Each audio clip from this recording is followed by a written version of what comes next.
Peter was grieved because he said unto him the third time, Filio thou me. And Peter answered, and he said unto him, Lord, thou knowest all things. You know all things. You know that I filio thee. And Jesus said unto him, well, feed my sheep then. Now, it goes on, and Jesus told him, he said, Verily, verily, I say unto thee, when you're young now and you can take care of yourself, but you get old, and he told him about the manner of death, he'd die. In other words, he was letting Peter know that through this, what we've been talking about here, this is going to be the type of death you're going to die because that you are standing in this agape love. You won't be able to gird yourself. You'll have to have another man to help you. And where you'd like to go, you won't be able to go. But you're going to stick with it this time. You won't lay back in the background and cuss me and talk bad about me, because I've told you, I've asked you 3 times here about this agape, or twice, and you didn't lie to me. You said you filioed me. But then when I asked, you said, well, you know everything. You know it all. Jesus, ain't no use to me. I can't trick you. And then Jesus went and told him about how his ministry would be. Why? Because of one thing, agape. Not because of this love that we're familiar with about how that we love one another, but because of a love that caused us to be able to be born again. A love that causes us to be able to be called the sons and the daughters of God. A love that will cause us to be put over in this life. And he told Peter that's one thing, and I'm certain of that in myself, Brandon Gross, that's the reason he went to telling Peter about how his life would be now. You won't run off, Peter.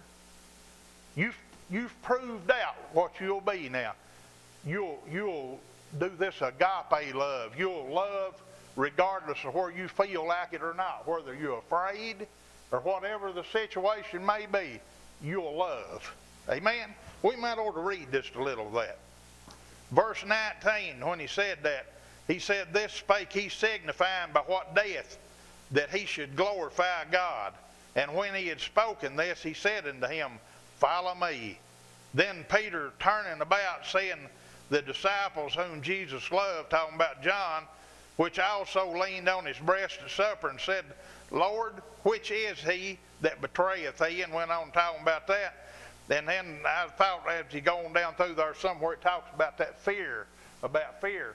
In other words, if we've got this love in us the way we're supposed to, we won't fear. And this is what I'm going to try to do in the next few minutes of talk, is it don't make any difference how much feelings or how much non-feelings we've got in us. The very first reason, now, and this may sound elementary, and if it does, that's perfectly all right. But God loved us so much that he gave his son to die for us. And his son loved us so much that he gave his life for us. And then in the old law of everything that started out, from whenever that God made Adam and made woman, made Eve, so he could have a family to talk to and to love and to fellowship with. And that's why he done it, was to love them, and they could love him and talk to him. And he went through hundreds and hundreds of years through all that of making covenants and so forth with people in there. And God's covenant always had to do with love. Every bit of it was to do with love. And then when he sent his son to redeem us back to him so that he could have a people to be his friend when now and when the eternity comes into play too, he fulfilled all that he had done in the past through Moses, Isaiah, Elijah, Jacob, David, Daniel, Solomon, every one of them. He fulfilled every bit of that in one word. And that was love. Agape. One word. Now, like I said, this might not be handsome, but I believe we need to get a hold of this. I believe I need to get in it more and grow in it more. It's because that the whole Bible, every bit of it that was wrote from the beginning to where Jesus come and died for us, it was all to that point of the Old Testament to where Jesus come to die for us was fulfilled in one word. Even this, love each other the way that I have loved you. Love one another as I have loved you.